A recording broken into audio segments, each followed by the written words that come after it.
ठीक है, सबसे पहला जो आपका सवाल है, मुझे मालूम है कि कई सारे बच्चों को इसका आंसर पता होगा। ग्रिड सिंक्रोनाइजेशन के लिए फेज एंगल की अधिकतम सीमा क्या होती है? यानी ग्रिड सिंक्रोनाइजेशन का मतलब है ग्रिड में आपका क्या होना, संपर्क यानी कनेक्शन। क्या साहब? ग्रिड में कनेक्शन किसके किसके बीच बनता है कनेक्शन? आपका कनेक्शन आपके फीडर और फीडर के बीच में बनता है। मतलब एक हमने 33 मान लीजिए 66 को हमने क्या किया 33 में बदलने का प्रयास किया, ले रहे थे हम कितना 66, तो आपका कनेक्शन किससे हुआ? इनपुट और आउटपुट के बीच का हुआ। तो उन सभी चीजों में तो जितना भी आपका सिस्टम है 3 फेज से रिलेटेड, सब में प्रॉपर कनेक्शन के लिए जो सीमाएं निर्धारित की गई हैं उसका आपको पालन करना पड़ता है, इसमें कोई शक नहीं है। अगर वह ऑबे नहीं हो रहा है तो इसका मतलब ग्रिड सिंक्रोनाइजेशन फेल हो जाएगा। हार्मोनिक्स का भी प्रॉब्लम है तभी यह फेल हो जाएगा। तो क्या है इसका answer? Option number ±20 degree. Grid synchronization की विफलता का मुख्य कारण क्या होता है, जल्दी बताइए। सबसे पहला जवाब और सबसे अच्छा जवाब क्या है? आरी हार्मोनिक्स। बहुत ज्यादा आपके सिग्नल में क्या हो रहा है साहब जी? हार्मोनिक्स हो रही है। ये हार्मोनिक्स क्या है? सिग्नल का डिस्टॉर्शन है। क्या है साहब? सिग्नल का डिस्टॉर्शन है। सिग्नल के डिस्टॉर्शन से क्या समझते हैं? साइनोसॉइडल हमारा ऐसा होना चाहिए लेकिन यह इस हिसाब से प्राप्त हो रहा है, तो यह आपकी क्या होगी? डिस्टॉर्शन होगी, है कि नहीं है?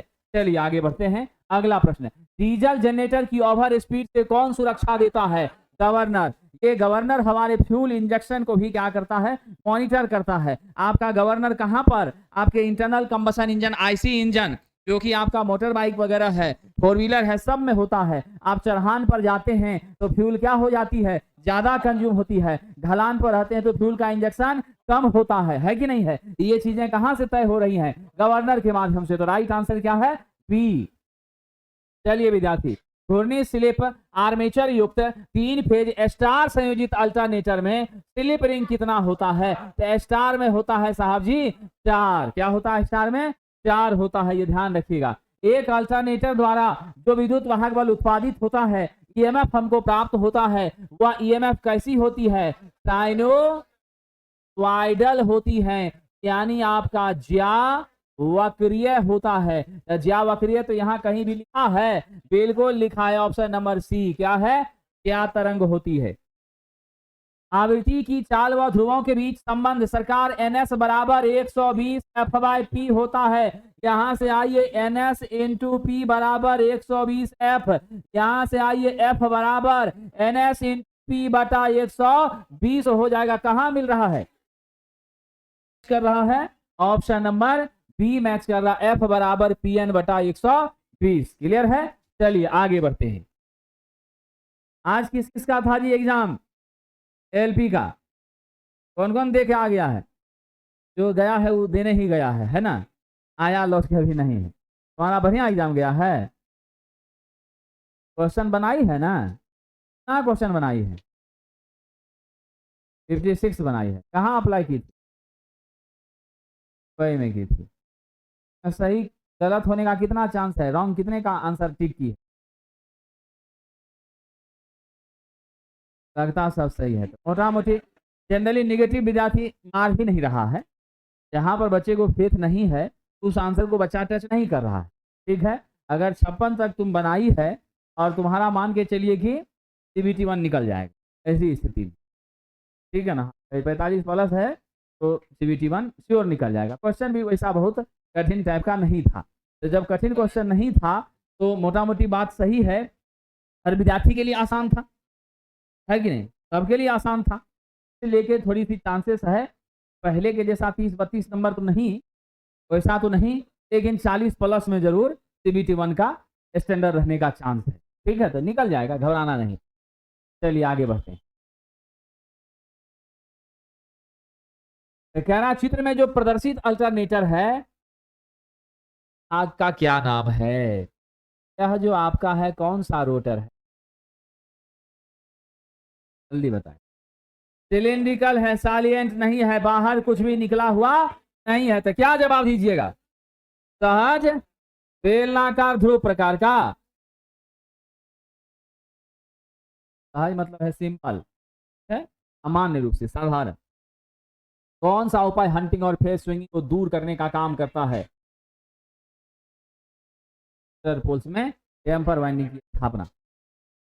अल्टरनेटर उस समय अधिक शक्ति प्रदान करता है जब उसका भार कोण क्या होना चाहिए? चलिए 45 की 90 डिग्री। याद है ना, P बराबर E not V by x s sine del था, डेल 90 होगा तब साइन डेल का मान 1 होगा और फिर जाके P आपकी मैक्सिमम होगी जो E जो V बाय सिर्फ एक्सेस हो जाएगी, है ना विद्यार्थी जी। अगला देख लीजिए, मान लीजिए दो अल्टरनेटर पैरेलल में चल रहा है और अल्टरनेटर में एक का एक्साइटेशन चेंज कर दिए तो क्या हो जाएगा? एक्साइटेशन चेंज करने से पावर फैक्टर के मान में क्या होता है? परिवर्तन होता है। अगर एक्साइटेशन ओवर है तो पावर फैक्टर लैगिंग हो जाएगी, अंडर है तो आपका लीडिंग हो जाएगी। तो इसलिए क्या जवाब दीजिएगा Pankaj ji? Which one is right answer? 3 number, बिल्कुल एकदम रक्त लाल रंग का चंदन लगा के आता है, रक्त की तरह लाल रंग का। कल है CVT 1 नहीं जी तुम्हारा, परसों है, परसों वाला पार्टी है, कोई बात नहीं, हनुमान जी का भक्त है, CVT 1 तो निकल भी करेगा, है कि नहीं? अगला आगे देखा जाएगा। चलिए आगे बढ़ते हैं। ग्रिड सिंक्रोनाइजेशन की विफलता का डैश कारण बन सकती है, तो क्या हो जाएगा? भारी हार्मोनिक्स बन सकती है। आइए आगे बढ़ते हैं। फिर पहले चलिए, एक अल्टरनेटर को सिंक्रोनाइज्ड करने की 2 विधियां कौन कौन सी हैं? एक लैंप विधि है और दूसरी सिंक्रोस्कोप विधि है। निम्नलिखित में से किस वजह से सिंक्रोनाइजेशन की ब्राइट लैंप विधि को डार्क के ऊपर वरीयता दी जाती है? इसका क्या मुख्य कारण है? डार्क वाले में तो पता ही नहीं चलेगा कि सहियों में जोड़े हैं कि यूं ही छोड़ दिए हैं, है कि नहीं है? और इसमें क्या है कि थोड़ा सा आपका जानकारी प्राप्त होगी कि भाई नहीं जल रहा है तो कहीं कुछ प्रॉब्लम है तो आप चेक चाक करिएगा। तो क्या आप सही जवाब दीजिएगा? जल्दी बताइए, what should be right answer for this question? यह सटीक तुल्यकालन के लिए बेहतर मान। अल्टरनेटर की रेटिंग बहुत हाईलाइटेड क्वेश्चन, के भी ए होती है। आगे बढ़िए, चलिए पिच फैक्टर को निम्नलिखित के विद्युत वाहक बल के अनुपात के रूप में परिभाषित किया जाता है। तो केपी आपका क्या होता है? जल्दी बताइए। फुल पिच बटा शॉर्ट पिच का क्या है? EMF। शॉर्ट पिच बटा फुल पिच, इतना आदमी शॉर्ट बचा फुल के संबंध में एक्सेप्ट कर रहा है। शॉर्ट बचा, बिल्कुल याद रखिएगा क्या होता है साहब? शॉर्ट पिच बाय आपका क्या हो जाता है? फुल पिच हो जाता है। ऑप्शन हम कौन सा दे दें? B number. उभरे हुए साइलियन पोल रोटर में सिलिंड्रिकल रोटर की तुलना में कैसा होता है? साइलियन का व्यास बड़ा होता है, अक्षीय लंबाई छोटा होता है, स्पीड भी आपकी क्या होती है? कम होती है। स्पीड भी आपकी क्या होती है? कम होती है। समझ गए? अगला देख लीजिए, अब हमारा क्या कह रहा है? चलिए, अल्टरनेटर के सिंक्रोनाइजेशन की डार्क और ब्राइट लैंप विधि में कौन सी अवस्था सिंक्रोनाइजेशन को दर्शाती है? तो जल्दी बताइएगा। 2 लैंप जलेगा और एक बुझा रहेगा, तो किसका उत्तर दीजिएगा? सही उत्तर which one is right answer? Option number 3। बड़े अल्टरनेटर में कूलिंग के लिए किसका प्रयोग किया जाता है? अगर हाइड्रोजन रहता तो उसका यूज करते, नहीं है तो किसका यूज करिएगा? वेंटिलेटिंग डक्ट का यूज कीजिएगा, वायु वाहिनियां। जनरेटर के इंस्टॉलेशन के दौरान सावधानी पूर्वक सुनिश्चित किया जाना चाहिए कि जनरेटर के टर्मिनल और सभी कंट्रोल वायरिंग क्या हो? सही हो, ताकि फेज का क्रम प्रणाली से क्या हो जाए? तेल खा जाए। तो 19 का क्या सही जवाब दीजिएगा? फेज सीक्वेंस RYB आपके अगले के RYB से क्या होना चाहिए? तेल खाना चाहिए। कोई चालक या कुंडली चुंबकीय पुंज के परपेंडिकुलर चलती है, यानी ये आपकी साहब जी अगर मेरी क्या है, मान लीजिए मैग्नेटिक लाइन ऑफ फोर्सेस है और बिल्कुल इसका परपेंडिकुलर में मेरा क्या है? कंडक्टर है, ठीक है। ऐसे सिचुएशन पर प्रेरित विद्युत वाहक बल का मान 90 के कोण बनने के कारण क्या होता है? Are should be right answer dear friend, अधिकतम होता है। तो मैक्सिमम EMF के लिए आवश्यक है, आपको याद है ना, BLV साइन थीटा। तो साहब थीटा जब 90 होगा तभी ना E आपका मैक्सिमम होगा। क्या विद्यार्थी जी? चलिए आगे बढ़ते हैं। आर्मेचर चालक की संख्या 84 है, पोल 6 है, तो पोल पिच कितना होता है? तो साहब जी पोल पिच आपका क्या होता है, जल्दी बताइए। पोल पिच बराबर 84/6 हो जाएगा। तो कितना हो गया? 14 छके 84। राइट आंसर क्या दे दीजिएगा? 14 दे दीजिएगा। आउटपुट वोल्टेज में सबसे बड़ी गिरावट एक अल्टरनेटर से किस लोड पर पूरा भार लेने के परिणाम स्वरूप होती है? तो मेरे पावर फैक्टर में तब जो है गिरावट होती है, लो पावर फैक्टर का इंडक्टिव लोड लेने पर क्या होती है? बहुत ज्यादा गिरावट होती है। एलपीएफ का मतलब होता है लो, पी से पावर, एफ से फैक्टर, इसी को एलपीएफ कहा जाता है। चलिए साहब, 4 पोल 1800 आरपीएम पर घूमने वाले अल्टरनेटर में वोल्टेज की आवृत्ति एफ बराबर एनएस इंटू पी बटा 120 था, यानी 1800 गुना 4/120। How much will be the magnitude? 60 hertz हो जाएगा। क्या होगा वैज्ञानिकों? 60 हर्ट्ज हो जाएगा। Option number D. चलिए आगे बढ़ते हैं। स्टीम टरबाइन से चलने वाली मशीन क्या कहलाती है? टर्बो अल्टरनेटर कहलाती। फ्रीक्वेंसी बढ़ती है तो ईएमएफ क्या होगा साहब? बिल्कुल आपको तो याद है क्या साहब जी? हमारा ई के समानुपाती होता है, एफ के समानुपाती होता है। तो उत्तर कौन सा लीजिएगा? बी नंबर लीजिएगा, बढ़ जाएगा। 4.445 F KP KD into T होता है ना, तब एफ के समानुपाती है ना। सिंक्रोनाइजिंग की सही अवस्था सिंक्रोनोव दर्शाता है। कब दर्शाता है? जब वो कहां पर हो? कहां पर हो साहब जी? किस जगह पर अस्थिर हो बताइए? अस्थिर अवस्था में हो। मैंने कल भी तस्वीर में बताया था क्या होना चाहिए? स्टैटिक होना चाहिए, बीच के पोजीशन पर बिल्कुल अस्थिर रहे, तब आगे पीछे अप डाउन कर रहा है तो नहीं। इसलिए उत्तर क्या हो जाएगा? B number. 4 पोल 50 हर्ट्ज का घूर्णीय गति एनएस बराबर 120 एफ बाई पी, यानी 120 गुना 50/4। विद्यार्थी जी 1500 RPM हो जाएगा। Right answer is option number B. चलिए विद्यार्थी जी तो समझ रही है ना? पूछेंगे तो फिर फंस नहीं जाना, ठीक है ना? ध्यान देना। ये अब तो ये एहसास हो गया ना कि पढ़ना ही पड़ेगा और कोई उपाय नहीं है। समझ गए कि नहीं? एकाध ऐसे भाग्यशाली होते हैं जिनको क्वेश्चन पहले मिल जाता है। आप वैसे भाग्यशाली व्यक्ति नहीं है, आपको पढ़ने के बाद ही कुछ उपाय कर सकता। किसी अल्टरनेटर के फील्ड की को उत्तेजित करने के लिए जो हम एक्साइटर लेते हैं, कौन सा लेते हैं? इसे शंट जनरेटर लेते हैं। अल्टरनेटर के स्टेटर में परतदार कोर क्यों प्रयोग किया जाता है? इसको कम करने के लिए, भावर धारा क्षति को कम करने के लिए किया जाता है। साहब जी डीसी एसी जनित्र एक महत्वपूर्ण बिंदु पर समानता रखता है। वो समानता क्या है? सबके आर्मेचर में क्या होता है साहब? सबके आर्मेचर में जो ईएमएफ उत्पन्न होती है वह एसी ही होती है, चाहे डीसी जनरेटर हो चाहे आपका अल्टरनेटर हो। तो क्या जवाब दीजिएगा? उत्पादित विद्युत वाहक बल एसी होता है। 8 पोल का अल्टरनेटर 750 आरपीएम पर आपसे कह रहा है टाइम पीरियड निकालिए साहब जी। क्या कह रहा है? टी बराबर व्हाट? टी बराबर 1/f आप जानते हैं, तो एफ आप निकाल लीजिए एनएस 120। विद्वानों 750 गुना 8/120 ये 50 हर्ट्ज आता है। अब यहां से t बराबर 1/50 कर दीजिए, कितना होता है? 20 मिली सेकेंड हो जाता है। अगर उसी को मिली में 0.02 को आप 10 के पावर -3 से मल्टीप्लाई करिएगा तो क्या हो जाएगा? 20 मिली सेकेंड। नीचे 1000 से भाग दे देंगे। अगला देखते हैं साहब जी।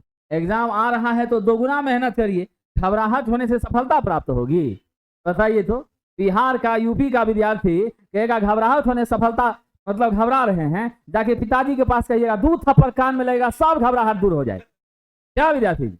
बिहार यूपी का लड़का कहेगा डिप्रेशन हो गया, 4 लपर में तो सब डिप्रेशन पार हो जाए, है कि नहीं है? जब कभी ऐसा लगने लगे तो अपने पिताजी के पास चले जाइए, अब बस 2 थाप खा लीजिए, सब बीमारी ठीक हो जाएगी, है कि नहीं है? चलिए साहब, इसीलिए घबराना बिल्कुल भी नहीं है, जीत और मेहनत करना है, एकदम आगे बढ़ जाना है। वाष्प टरबाइन के द्वारा प्रचालन के लिए अभिकल्पित अल्टरनेटर कैसे होते हैं साहब? साइलेंट पोल टाइप के होते हैं? बिल्कुल नहीं। कैसे होते हैं? सिलिंड्रिकल होते हैं। कैसे होते हैं? सिलिंड्रिकल होते हैं। और सिलिंड्रिकल की गति क्या होती है? उच्च होती है। तो क्या जवाब दीजिएगा? उच्च गति प्रचालन के लिए। चलिए आगे बढ़ते हैं। अब यहां पर ध्यान दीजिएगा, एक अल्टरनेटर के लिए पिच फैक्टर और वितरण गुणक का मान 0.9 और 0.8 है। फुल पिच और कॉन्सेंट्रिक वाइंडिंग की अपेक्षा इन फैक्टर के कारण विकसित विद्युत वाहक बल कितना गुना होगा? तो Kp इंटू KD गुना होगा। तो आपका नेचुरली क्या होता है? KW होता है 0.9 इंटू 0.8 नॉट है, कितना हो जाएगा? 0. Number D. चलिए आगे बढ़ते हैं। क्या पीड़ा है साहब? एफ का मान 50 हर्ट्ज निकल गया, एनएस का मान 150, पोल 8 रख के यहाँ टाइम पीरियड टी होता है जो फ्रीक्वेंसी क्रम होता है 1/50 हो गया। 1/50 0.02 होता है। और 0.02 में 1000 से भाग कर दीजिए तो क्या हो जाएगा? 1000 से भाग करिएगा कि गुना करिएगा? क्या कीजिएगा? ये सेकंड में ना आया, मिली में बदलना है तो भागे न करेंगे। भाग करेंगे तो 10 के पावर क्या हो गया? इसको नहीं लिख सकते हैं 20 मिली सेकेंड। तो यानी आप ऐसा कर दीजिए ना, आपका कंफ्यूजन बीमारी दूर हो जाएगा। 20/1000 कर दीजिए, 0 कट गया, 0.02 नहीं आया जी। जो वैल्यू है वही आया कि नहीं आया?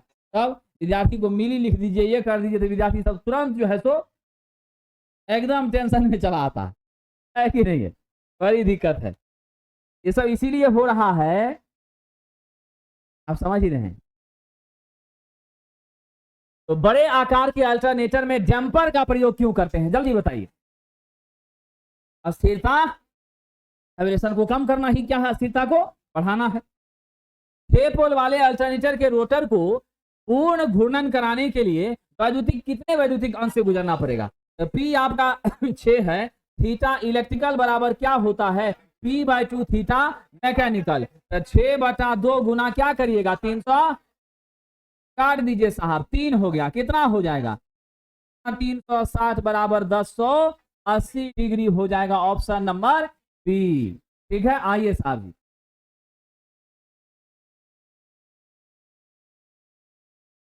मेहनत कर विद्वान को हर बार समझाना पड़े तो अच्छा नहीं लगता। जल विद्युत जनित्र के फील्ड प्रतिरोध परिपथ को प्रदान की जाती है। तो फील्ड परिपथ को क्या प्रदान की जाती है साहब? टीसी प्रदान की जाती है। क्या प्रदान की जाती है? टीसी प्रदान की जाती है। आइए आगे बढ़ते हैं।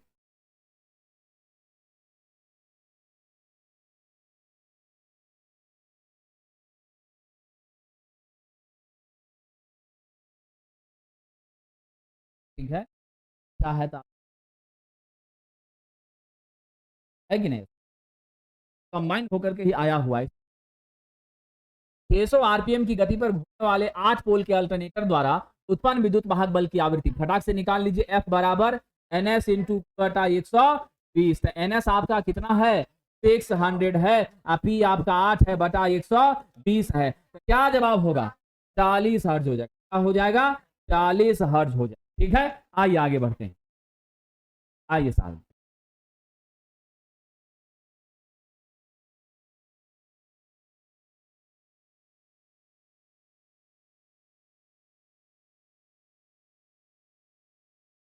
आइए साहब। किसी अल्टरनेटर द्वारा उत्पन्न किए गए विद्युत वाहक बल की फ्रीक्वेंसी और ध्रुवों की संख्या गति n पर निर्भर करती है। बात सही है। तो साथ ही हमारी यहां पर ध्यान रखिएगा, फ्रीक्वेंसी का मान क्या होता है? n/130 हो, है ना? यही बात। चलिए आगे बढ़ते हैं। अल्टरनेटर में जल्दी बताइए आरएमएस मान कितना होगा? मान लीजिए कि आपका केपी या केडी क्या है? एक कोफिशिएंट है। तो कौन सा जवाब दीजिए पंकज जी? 4.44 F5 T। जब रहता तो 2.22। सर बताइए, सभी डार्क विधि का उपयोग 2-3 फेज वाले अल्टरनेटर को सिंक्रोनाइज करने के लिए किया जा रहा है। लैंप एक ही समय पर बुझ नहीं रहा है, अलग अलग समय पर क्या हो रहा है? चमक रहा है। जितने भी बल्ब का वाट है या वोल्टेज है सब कैसा है? समान रेटिंग का है। इसके संयोजन की जांच करने पर हमने देखा कि बिल्कुल डायरेक्शन सही है। जब कनेक्शन सही है तब फिर जलबूझ काहे रहा है, प्रॉपर फंक्शन क्यों नहीं कर रहा है? इसका जल्दी से जवाब दीजिए विद्यार्थी जी, उम्मीद है कि आप बता देंगे क्या जवाब होगा। यही हो गया है कहीं पेज के साथ यह 3 फेज अल्टरनेटर में आर्मेचर में 120 स्लॉट और अल्टरनेटर में 8 पोल है। स्लॉट एंगल बताइए साहब जी क्या होगा? अल्फा बराबर कितना होता है विद्यार्थी? 120/8 कितना हो जाएगा? सही है, बढ़िया से सोच के बताइए।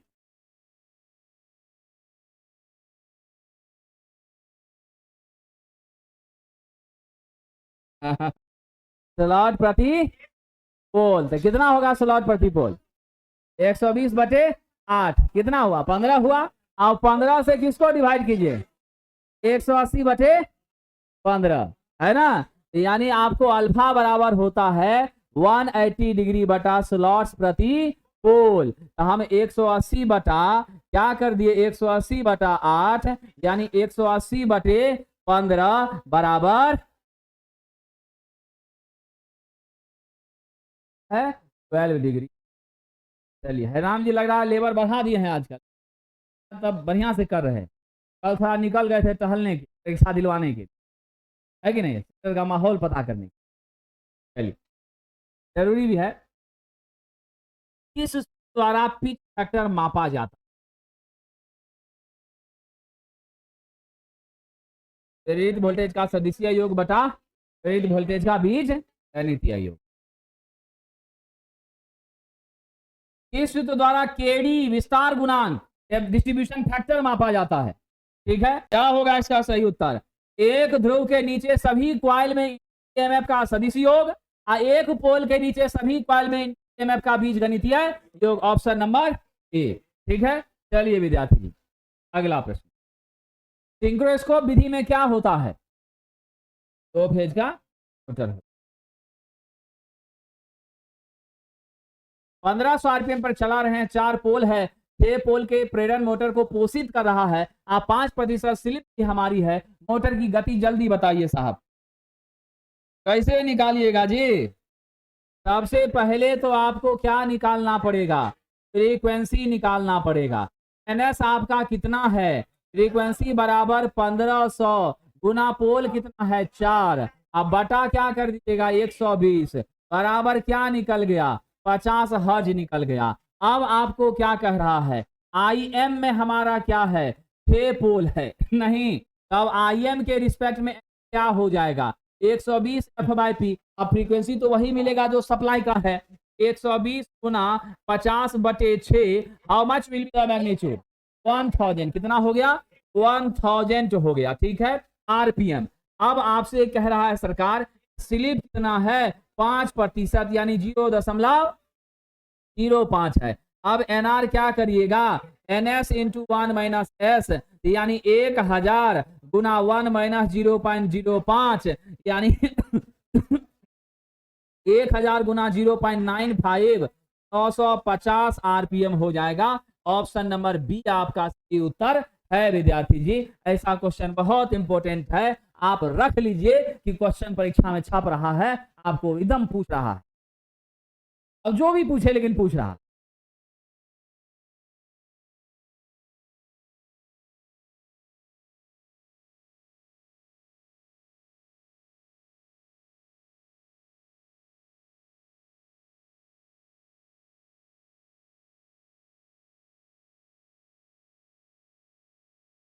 चलिए डीआरडीओ में 75 में 67 क्वेश्चन लड़ गया था।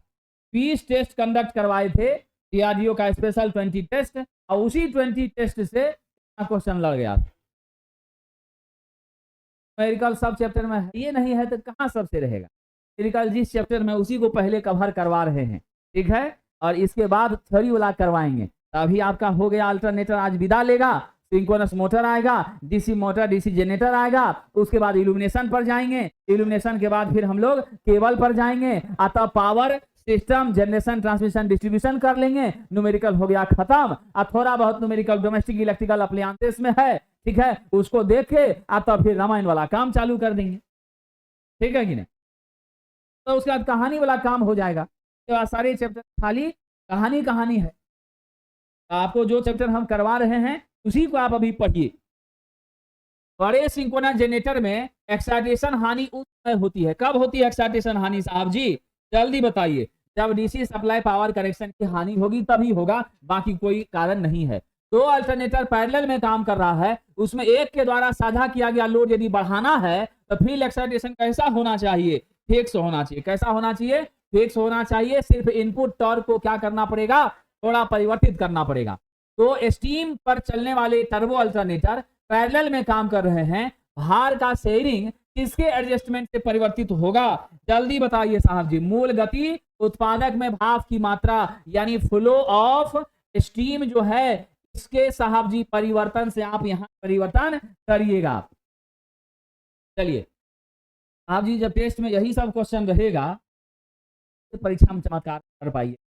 टेस्ट में ये सब क्वेश्चन तो आपके लिए है ही पढ़ने के लिए, और टेस्ट में नया क्वेश्चन इसलिए रहता है ताकि अगर नए क्वेश्चन भी आपसे पूछे जाएं तो उस पर भी आपकी पकड़ रहे और उसको भी आप अच्छे से एग्जाम में बना पाए। यानी आपका विस्तार किया जाता है जिससे मैक्सिमम से मैक्सिमम क्वेश्चन पर आपकी पकड़ बने और आपका सिलेक्शन हो जाए, ठीक है।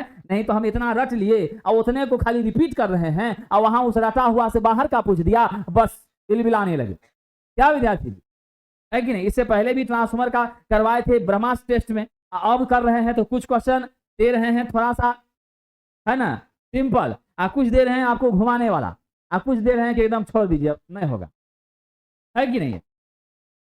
जरूरी है साहब। शॉर्ट पिच वाइंडिंग अल्टरनेटर में कौन सी हानि होगी, जल्दी बताइए साहब। शॉर्ट पिच में कौन सी हानि होगी, टोटल वोल्टेज कम होगा। 8 पोल अल्टरनेटर 375 आरपीएम पे घूम रहा है, पोल की संख्या क्या कर दिया, दोगुनी। तो साहब जी आप जानते हैं मेरा क्या कह रहा है, नई आवृत्ति क्या हो जाएगी। मेरा एनएस जो होता है एफ का क्या होता है, समानुपाती होता है। क्या होता है, समानुपाती। एनएस मेरे पोल का क्या होता है, व्युत्क्रमानुपाती होता है। नहीं, अब कह रहा है 375 पे घूम रहा है, अब पोल को हम दुगुना बढ़ा दिए तो मेरा गति क्या हो गया, आधा हो गया। फ्रीक्वेंसी पर क्या असर पड़ेगा, तो गुना हो जाएगा। क्या जवाब दीजिएगा विद्यार्थी जी। पहले मेरा कितना निकल रहा है, पहले वाले पर 25 हर्ट्ज निकल रहा है, अब क्या होगा ये, तो गुना हो जाएगा यानी 50 हर्ट्ज हो जाएगा। क्यों साहब, क्योंकि क्या है, समानुपाती है। तो मेरा पोल यदि बढ़ेगा तो ध्यान रखिएगा, पोल घटेगा तो नेचुरली हमारी फ्रीक्वेंसी प्रभावित होगी, पोल के बढ़ने पर क्या हो जाएगी, कि हमारी फ्रीक्वेंसी के मान में भी परिवर्तन हो जाएगा, मेरा हो जाएगा तो 50। सिंक्रोनस मोटर समान एक्साइटेशन पे चल रहा है, मोटर में लोड बढ़ा दें तो क्या हो जाएगा साहब, कि लोड बढ़ा दें तो हम क्या हो जाएगी, आर्मेचर धारा में वृद्धि हो जाएगी। अल्टरनेटर का आंशिक पिच 5/6 है, कॉइल स्पैन कितना हो जाएगा, जल्दी बताइए। 30 25 और 85 क्वेश्चन पूछा जा चुका है बिहार इलेक्ट्रिसिटी बोर्ड में। अल्टरनेटर के वोल्टेज नियमन, वोल्टेज रेगुलेशन पर निर्भर करता है या नियंत्रण किस पर निर्भर करता है, जल्दी बताइए। आर और पावर फैक्टर दोनों पर निर्भर। अल्टरनेटर में ऑनलाइन नहीं कर सकते, यानी मोबाइल से इसको हम लोग कह दिया अल्टरनेटर चलो तो चल जाए, आजकल ये टेक्निक आ गया है, लेकिन उसका बाकी चीज हम नहीं कर सकते। यानी ऑनलाइन में चला के ऑनलाइन हम जनरेशन कर लेंगे और वहां पर रखने की कोई जरूरत नहीं है, ऐसा नहीं कर सकते। ऑटोमेशन करते हैं लेकिन ऑनलाइन उसका संचालन संभव नहीं है। इसका क्या कारण है, नेटवर्क और हमारा अल्टरनेटर का फेज एक दूसरे के साथ तालमेल बैठाएगा, नहीं सेट कर पाएगा। हाइड्रो अल्टरनेटर में 20 पोल है एंड 3500 आरपीएम पर वह चल रहा है, फ्रीक्वेंसी बताइए NS इंटू पी बाई 120, आपका 3300 इंटू 20/120 हाउ मच, 500 की 550, 550 आ रहा है कैलकुलेट, आप लोग करके देख लीजिएगा, 550 दे देंगे 3 नंबर। चलिए अगला प्रश्न विद्यार्थी जी, कह रहा अल्टरनेटर की चाल 3600 से घटाकर कितना कर दिए 1800, तो पहले NS था अब क्या हो गया NS/2। का विद्युत वाहक बल हो जाएगा, तो भी आधा हो, क्या हो जाएगा साहब, आधा हो जाएगा। कौन सा उत्तर दीजिएगा, ये नंबर। एसी जनरेटर में आर्मेचर का कोर किससे बना होता है, what should be right answer, soft iron से, सिलिकॉन स्टील रहता तो खाली स्टील। 8 पोल के अल्टरनेटर, 8 पोल के अल्टरनेटर में 750 आरपीएम पे घूम रहा है, आवृत्ति जल्दी से बताइए। एफ बराबर क्या होगा, F equal to 8 into 750 by 120, how much पर ए। अल्टरनेटर को, अच्छा ये तो क्वेश्चन रिपीट कर गया था, क्या उत्तर था इसका, फेज सीक्वेंस। आरपीएम 20 है, पोषण प्रति चक्र 0.05 है, पोषण प्रति मिनट, जल्दी बताइए क्या हो जाएगा। क्या टेक्निक बताए थे आप लोगों को, पोषण प्रति मिनट के लिए सीधा क्या करना है, 20 into 0.05, how much will be the value, 10। उस कथन को खोजिए जो सही नहीं है। अल्टरनेटर में फील्ड रोटर पर अटैच किया जाता है, आर्मेचर स्टेटर पर रखा जाता है, क्यों, हार्मोनिक्स कम हो जाता है, स्लिप रिंग केवल 3 लगता है, उत्तेजन के लिए आवश्यक शक्ति कम वोल्टेज पे देना पड़ता है, हाई वोल्टेज के लिए आर्मेचर वाइंडिंग को इंसुलेट किया जा सकता है आसानी से। तो क्या जवाब दीजिएगा, यहाँ स्लिप रिंग देना कहीं नहीं रखता है। स्लिप रिंग आप कहाँ देते हैं, 2 देते हैं, 3 नहीं देते हैं, और ये 2 स्लिप रिंग आप रोटर के साथ क्या करते हैं, जोड़ने का काम करते हैं। 8 पोल अल्टरनेटर 375 पर घूम रहा है, अल्टरनेटर का फ्रीक्वेंसी 8 गुना 375 बटा 100, कितना हो रहा है सॉल्व करके, 25 हर्ट्ज तो यहाँ दिया नहीं है, साइकिल प्रति सेकंड क्या है, और साइकिल प्रति सेकंड को क्या कहते हैं, हर्ट्ज कहते हैं। अब देखिए साहब जी, अल्टरनेटर जिसमें 8 पोल 250 है, बड़ा मजेदार क्वेश्चन है जी। एफ बराबर 8 गुना 250 बटे 120, विद्वानों कितना आ रहा है, 50 बटे 3, तो 16.2 बटा 3 हर्ट्ज, 16 3 48 2 50, 50 बटे 3 है कि नहीं है। चलिए क्या जी तुम दोनों विद्यार्थी समझ रही है ना, दिक्कत नहीं हो रहा है, घर में पढ़ती है ना, नौकरी हो जाएगा ना, चांस लग रहा है ना, मेहनत करो, मन लगा के पढ़ो। अल्टरनेटिंग करंट में देखिए साहब जी, एसी में क्या होता है, ना ही हमारी दिशा और ना ही मेरा परिमाण, दोनों में कोई अस्थिर नहीं रहता, दोनों क्या होती है, अस्थिर होती है। तो क्या जवाब दीजिएगा, समय के साथ बदलते रहते हैं।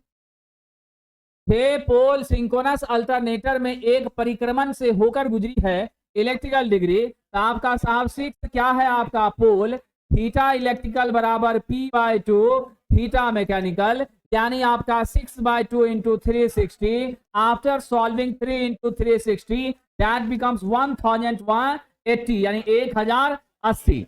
अब चलिए साहब जी, अब हम लोग कुछ और न्यूमेरिकल